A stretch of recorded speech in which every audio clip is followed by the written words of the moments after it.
Hello my lovely viewers, আসসালামু আলাইকুম। ঈদ মোবারক।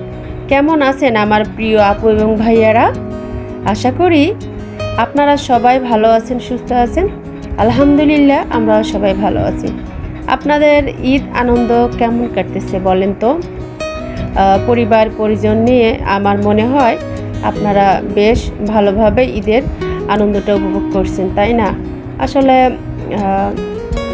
বছরে তো ঈদ আসলে দুটো ঈদ, একটা হচ্ছে রোজার ঈদ আর একটা হচ্ছে কোরবানির ঈদ।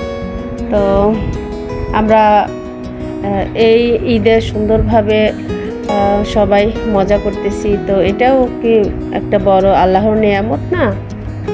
অনেকে তো মারা গেছে, কেউ রোজার মধ্যে, কেউ রোজার হচ্ছে পরে। তো আমরা সেদিক থেকে কিন্তু অনেক ভাগ্যবতী। তো যাই হোক, আর কথা না বাড়াই, কাছে দূরে যে যেখান থেকে আমার এই ব্লগটি দেখছেন, আমি হচ্ছে সবার জন্যই দোয়া করি আপনাদের ঈদ যেন সুন্দরভাবে কাটে এবং আল্লাহ পাক যেন আপনাদের সবাইকে সুস্থ রাখে, ভালো রাখে। আমি আজকের ভিডিওটি মূলত সাজিয়েছি ঈদে কি কি আয়োজন করেছি এবং আমার ঈদটা কেমন কাটলো। এছাড়া আমি শপিং কি করেছি, মানে আমাদের পরিবারের জন্য, নিজের জন্য, সেগুলোই থাকছে পুরো ভিডিওটি জুড়ে। অবশ্যই আপনারা থাকবেন, আর ভালো লাগলে লাইক, কমেন্ট এবং সাবস্ক্রাইব করে আমার পাশেই থেকে যাবেন। আর অলরেডি এই কাজটি যারা করে দিয়েছেন তাদেরকে জানাই অসংখ্য ধন্যবাদ। ফেসবুক পেজ থেকে যারা দেখছেন অনেক অনেক ধন্যবাদ জানাই। তো এটা ছিল হচ্ছে ইফতারের আয়োজন। ইফতারে কি করেছিলাম সেগুলাই দেখিয়ে দিচ্ছি। তো ইফতারে আসলে মানে কি বলবো, আলহামদুলিল্লাহ এবার অনেক কিছু খেয়েছি। তো শুকরিয়া জানাই আল্লাহর দরবারে। তো আসলে যখন আমরা যে অবস্থায় থাকি, আলহামদুলিল্লাহ, যদি শুকরিয়া না আদায় করি তাহলে তো মানে আল্লাহ নারাজ হবে, তাই না? তাই হায় হুতাশ না হয়ে আল্লাহ পাক আমাদের যখন যে অবস্থায় রাখে না কেন, সেটাই মেনে নিতে হবে। তো কিছু বাজার করেছিল, মাংস আনা হয়েছিল, তো আমি একটু রেখে দিলাম, কারণ এগুলো তো ঈদের দিন কাজে লাগবে। আর এটা ছিল হচ্ছে সকালবেলা আমি কি করেছি সেটাই একটু দেখিয়ে দিচ্ছি।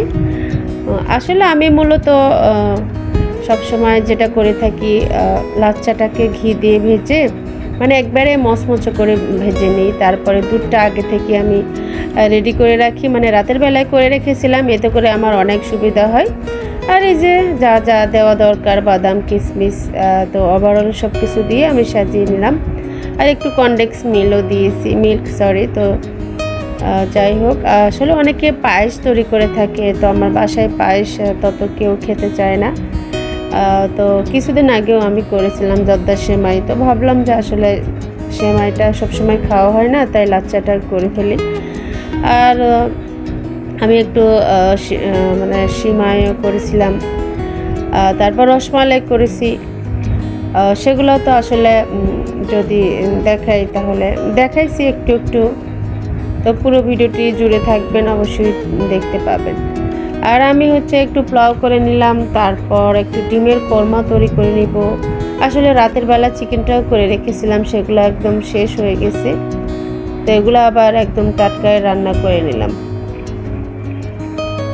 আপনারা কে কোথা থেকে আমার এই ভিডিওটি দেখছেন অবশ্যই কিন্তু কমেন্ট করবেন। আর যারা লাইক দিতে ভুলে যান বা ভিডিও দেখেন লাইক করে না, তারা অবশ্যই কিন্তু একটা লাইক দিয়ে দিবেন। তো যাই হোক, আমি হচ্ছে কোরমাটা একটু নতুন স্টাইলে করে নিলাম, মানে টমেটো হচ্ছে বাটা দিয়েছি আর কি, একটু আলু দিলাম, এতে করে গ্রেভিটা ভালো আসে, ভালো লাগে খেতে। তো আমার কোরমাটা রেডি। আর এখন আমি রসমালাই তৈরি করে নিচ্ছি। আমি কিন্তু সব সময় ঈদের মধ্যে মাশাআল্লাহ রসমালাই করে থাকি। এবার একটু ভিন্ন স্টাইলে করেছি, মানে এবার একটু আমি পাতলা করেছি, ডিমটা পুরোই দিয়েছি। সবসময় তো অর্ধেক দিই, হাফ দিই। যারা একটু শক্ত খেতে চান তারা চাইলে একটু মানে ডিমটা অল্প দিয়ে তারপরে রেখে দিবেন রেস্টে। আর আমি একটু নরম করেছি, এরকম কিন্তু অন্যরকম মজা আসে। আপনারা বাসায় ট্রাই করবেন। আসলে বাইরে থেকে নিজে ঘরে তৈরি জিনিস না খেতে অনেক ভালো লাগে। আমার মেয়ে হচ্ছে সেমাই খেতে চায় না, লাচ্চা খায় না, পায়েস তো খেতে চায় না, ও শুধু রসমালাই পছন্দ করে। আমার রসমালাইটা অনেক আগে হয়ে গেছে, আর আমি এখন এই যে কনডেন্স মিল্কটাও দিয়ে দিলাম, এতে করে বেশি মজা হবে। অবশ্যই ফ্রিজের মধ্যে রেখে দিবেন। আর এই তো মানে সব কিছু হয়ে গেছে, খাওয়া দাওয়া মানে কমপ্লিট। এটা ছিল হচ্ছে চাঁদের ঈদের 2-3 দিন আগে ভিডিও। আমরা যে শপিং করতে গিয়েছিলাম তো একটু করেছি, আসলে আমি যে আরও করব ভুলে গিয়েছিলাম। যাই হোক, টুকটাক কী কী কিনেছি সেটা একটু দেখিয়ে দিচ্ছি। এবার ঈদে তত আহামরি কোনো কিছু কিনে নাই, কারণ আমার বোনের মেয়ের বিয়ের সময় অনেক শপিং করেছি। এছাড়াও আমার বাসা যেহেতু শহরে, আর আশেপাশে অনেক দোকানপাট সবসময় থাকে, প্রতিদিনই যেটা ভালো লাগে সেটাই শপিং করে নিয়ে চলে আসি। তাই ঈদে আসলে আহামরি যে শপিং করতে হবে সেটা আসলে আমাকে তত টানে না। তো ঈদ মানে তো আনন্দ আর নতুন কিছু পরা, তাই সেই জন্য কিন্তু অল্প কিছু মানে শপিং করা হয়েছে, না যেটা না করলে না হয়। আমার কাছে মনে হয় বেশি বেশি টাকা দিয়ে অত বেশি শপিং করে লাভ নাই, এগুলো সব কিছু হিসাব দিতে হবে। অনেকে হচ্ছে একটা কাপড়ও পরতে পারতেছে না, আর আমরা এত এত কাপড় পরে কি করব, রেখেও কি করব বলেন। আগে বুঝি না, অনেক অনেক দামি দামি জিনিস কিনেছি, সেগুলো পরে আছে। বেশি দামি বা ভারী জামা পরা যায় না, শাড়িও পরা যায় না। এখন তো ম্যাচুরিট হয়েছি, এছাড়া অনেক কিছু বুঝি ভালো মন্দ, তাই নিজের সংসারটাও সেভাবে পরিচালনা করি। আর হচ্ছে তারপরে নিজেও সেভাবেই শপিং করি বা বাচ্চাদেরকেও দিই। আমি আসলে ওদেরটা বেশি খেয়াল দিই, কারণ ওরা যেটা পছন্দ করে, যেটাতে কমফোর্টেবল ফিল করে, আমি কিন্তু সেটাই করি। তো আমার মেয়ে আসলে পাতলা জামা কাপড় কিনতে পছন্দ করে। এটা হচ্ছে ছেলের জন্য সুতার একটা পাঞ্জাবি নিয়েছি। খয়েরিটা হচ্ছে আমার জামা, আর হচ্ছে আপনারা তো ঈদে দেখিয়ে ফেলেছেন, তো পুরাতন হয়ে গেছে, তারপরও আবার দেখাচ্ছি।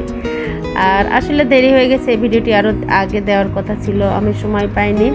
রোজার মধ্যে আসলে অনেক ব্যস্ত থাকি, নিজের কাজকর্ম থাকে, সেগুলো করা হয়েছে। এছাড়া নামাজ কালাম তো আছেই, সব মিলিয়ে একটু বাইরে হাঁটাহাঁটি করেছি, তাই মানে অনেক ব্যস্তর জন্য ভিডিওটা দেওয়া হয়নি। তো ভাবলাম যে আজকে একটু দিয়ে দিই, কালো যদি ভালো লাগে অবশ্যই আপনারা দেখে নিতে পারবেন। তো যাই হোক, এই শার্ট, তারপর প্যান্ট, জুতা, ছেলে সবই নিয়েছে মাশাল্লাহ, ও সব কিছু নিয়েছে। আর এইগুলো হচ্ছে মেয়ের জুতা, আমার জুতা, আর কসমেটিক তো নেওয়া হয়েছে, আর ঈদের আগের দিনও নিয়েছি। এটা হচ্ছে মেয়ের জুতা।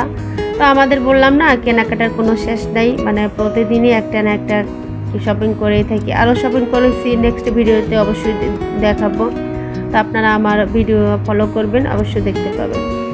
এতক্ষণ ধৈর্য ধরে যারা যারা আমার এই ভিডিওটি দেখছেন, তাদেরকে জানাই আমার অন্তর থেকে অনেক অনেক ভালোবাসা। আসলে তাড়াহুড়ো করে আমার যে ড্রেসটা কিনেছি, এটা হচ্ছে আমার পার্টনারের পছন্দ, মানে আমার হাজব্যান্ডের পছন্দ, তাই নিয়ে নিলাম। আর এই যে সাদা ড্রেসটা, এটা হচ্ছে আমার মেয়ের। মাশাআল্লাহ, ওর ড্রেসটা অনেক কিউট, একেবারে আনকমন ছিল, তো এক দেখাতে নিয়ে নিয়েছি। আরেকটা থাকলে আমি নিতাম, আসলে শেষ হয়ে গিয়েছিল, তাই আর নেওয়া হয়নি। কেমন হয়েছে আমার আজকের এই ভিডিওটি এবং শপিংগুলো অবশ্যই কিন্তু কমেন্ট করে জানাবেন। কথায় কথায় ভিডিও শেষ পর্যায়ে চলে এসেছি। সবাই ভালো থাকবেন, সুস্থ থাকবেন, দেখা হবে, কথা হবে নেক্সট কোনো ভিডিওতে। আর আপনারা সবাই ভালো থাকবেন, সুস্থ থাকবেন, যে যেখানেই আছেন। আপনাদের সবার জন্য রইল অনেক অনেক দোয়া, অনেক অনেক ভালোবাসা। আমাদের জন্য কিন্তু আপনারা সবাই দোয়া করবেন। আবারও বলছি, ভালো লাগলে লাইক, কমেন্ট এবং শেয়ার দিয়ে দিবেন, আর একটা সাবস্ক্রাইব করে আমার পাশে থাকবেন। এটা ছিল বিকেলবেলা।